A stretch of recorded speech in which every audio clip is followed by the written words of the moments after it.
प्रहयो मनुष्याणाम कारण मोक्ष बंधनात्। हे ब्राह्मण देवता, आप इसके लिए दुख न करें। लेकिन जब ब्राह्मण ने महात्मा से बहुत आग्रह किया तो उन्होंने एक दिव्य फल स्वरूप दिया और कहा, ले जाइए, अपने पत्नी को आप इसे खिला दीजिए। इसके प्रभाव से अत्यंत सुंदर तेजस्वी पुत्र की प्राप्ति हुई।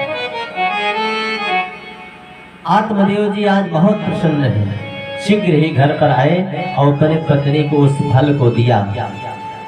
बोले, आप इस फल को खा लीजिए, ये महात्मा का प्रसाद है, इससे हमें अवश्य ही पुत्र की प्राप्ति हो।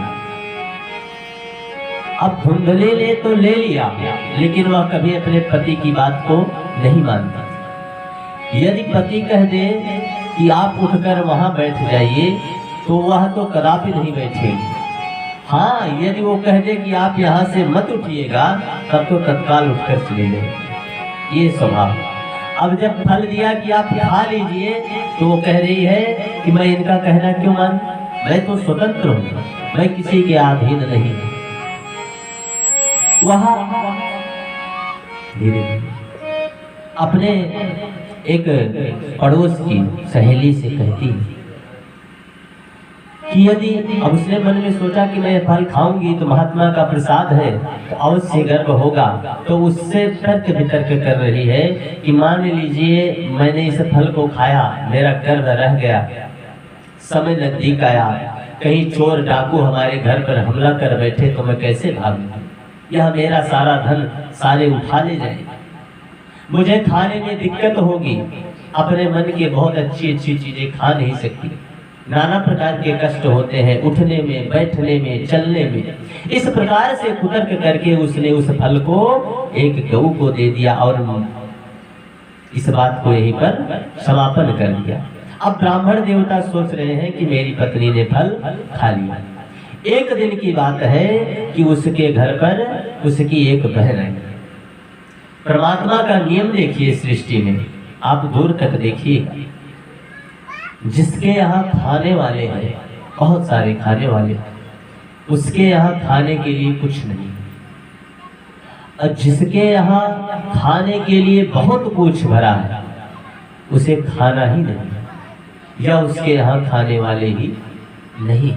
बड़ी विडंबना है, लेकिन क्या कर सकते हैं, तो कर्म है, कर्मों की खेती, जिसने जो बोया है वही काटेगा। आज उसकी एक बहन उसके घर पर आई है जो बहुत ही निर्धन है और ऐसी ही दशा खास उसकी है। उसे काफी संतानें भी थी और पुनः गर्भ था। तो आज धुंधली जब अपने बहन से इस बात को बताती है तो उसने कहा, बहन ऐसा कीजिए, मेरा जब गर्भ होगा, संतान होगी, तो मैं उसे आपको दे दूंगी, आप उसके बदले मुझे धन दे दीजिएगा और उस धन से मेरे यहाँ जो संतान है मैं उनका रक्षण कर लूंगी। बात तय हो गई। समय बीतता गया। जब समय आया तब वह आई आत्मदेव के घर पर उसकी बहन और एक संतान की प्राप्ति। अब गोकर्ण जी आत्मदेव जी महाराज तो यही जान रहे हैं कि हमारे घर पर हमारी संतान हुई है, हमारी स्त्री से हुई है, लेकिन वह उनके पत्नी की बहन का पुत्र था। उसको उसने धुंधली में अपने नाम के आधार पर उसका नाम धुंधकारी रख दिया। खूब जन्मोत्सव मनाया गया। गोकर्ण आत्मदेव जी के यहाँ खूब उत्सव मना। ब्राह्मण देवता थे, धर्म को जानते थे, खूब दान पुण्य किया, जन्मोत्सव मनाया। अब ठीक 3 महीने के बाद जो फल उसने गौ को दे दिया था, गौ से भी एक संतान हो गई। गौ से भी एक संतान हुई। उसका पूरा शरीर मनुष्य का था और कहते हैं जो उसकी 2 कान थे वो कर्ण गौ के समान थे। और जब उसने जन्म लिया तब भी महाराज आत्मदेव ने खूब जन्मोत्सव मनाया, दान पुण्य किया। अभी किसी गाय को मनुष्य के आकार का संतान हो तो कितना उत्सव मनेगा, लोग कितनी भीड़ इकट्ठा होगी देखने के लिए। आज वही दशा आत्मदेव जी के घर पर है। और आत्मदेव जी ने जब देखा कि इसके कर्ण कान गौ के समान है तो वहीं पर उसका नामकरण कर दिया। बोल गोकर्ण महाराज की, बोल अब ये दोनों बच्चे आत्मदेव के आगर में बढ़ने लगे कि एक रूप भोजन बसन और एक रूप की चाह, पर चलते ही चल पड़े अपनी अपनी राह। दोनों को सब कुछ एक समान मिल रहा है, लेकिन दोनों का रास्ता अलग हो गया। गोकर्ण जी महाराज धर्म में लग गए और वहाँ धुंधकारी जो था वो बुरे कर्मों में धीरे धीरे लिप्त होता चला गया। आसारः खलु संसारो दुख रूपी विमोह का, सुत कस्य धर्म कस्य अस्त्रे जन्नाश्रम।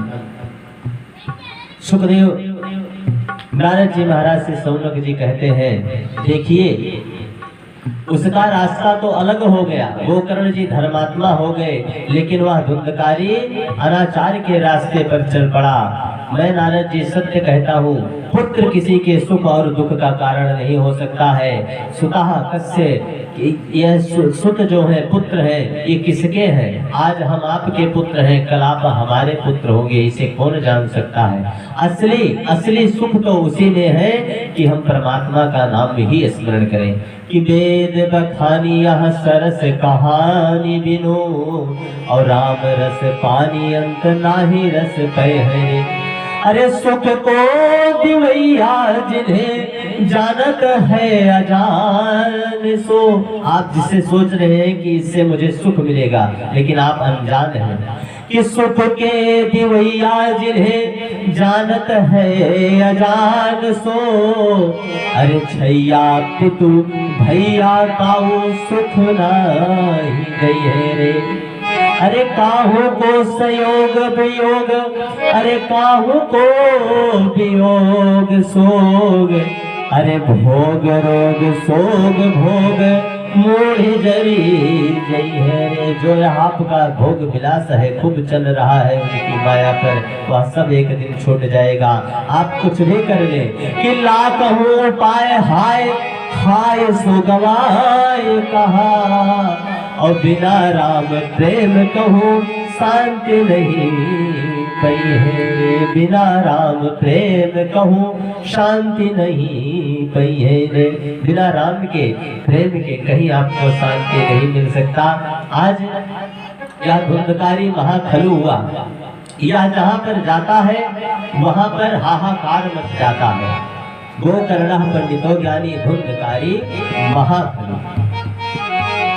अपने पुत्र के आचरण को देखकर आत्मदेव जी ने घर का त्याग कर दिया कि उसी समय वन को गया विप्र सहित आह्लाद, और चले गए गोकर्ण भी कुछ रोजों के बाद। जब पिताजी वन को चले गए तो गोकर्ण भी तीर्थाटन करने के लिए वो भी निकल पड़े। अब घर पर केवल धुंधकारी और उसकी माता है। धीरे धीरे करके इसका अनाचार बढ़ता गया। ये लूटपाट चोरी डकैती करने लगा और वैश्याओं का साथ कर लिया। वैश्याओं का इसने साथ कर लिया। अब तक तो दूसरों लोगों की चोरी करता था, लेकिन आज वह राजा के महल तक पहुंच गया। राजा के घर में चोरी कर लिया। अब चोरी करना प्रारंभ कर दिया। चोरी महल में करता और सारा धन लाकर वैश्याओं को देता।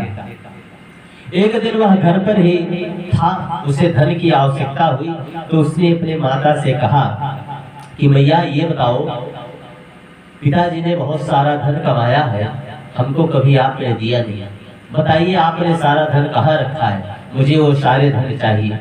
माँ बोली अब हमारे पास कुछ नहीं बचा है, जो कुछ था तू तो बेच रहा है। धुंधकारी जिद पर अड़ गया, नहीं आपके पास धन अवश्य ही है, आप मुझे दीजिए। मारने लगा, पीटने लगा अपनी माँ को। आज धुंधकारी समझ रही है कि काश मैं अपनी पति की आज्ञा में चलने वाली होती तो आज मेरा पति भी मुझसे दूर नहीं होता और हो सकता था मुझे एक सुंदर संतान की प्राप्ति होती और मैं भी सुखपूर्वक अपना जीवन व्यतीत करती। आया है सो जाएगा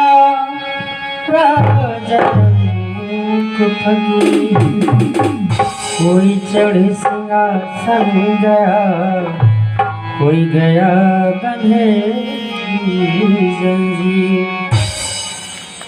जैसा आप समझना कि औलाद से बढ़ के सुख और औलाद से बढ़ के दुख।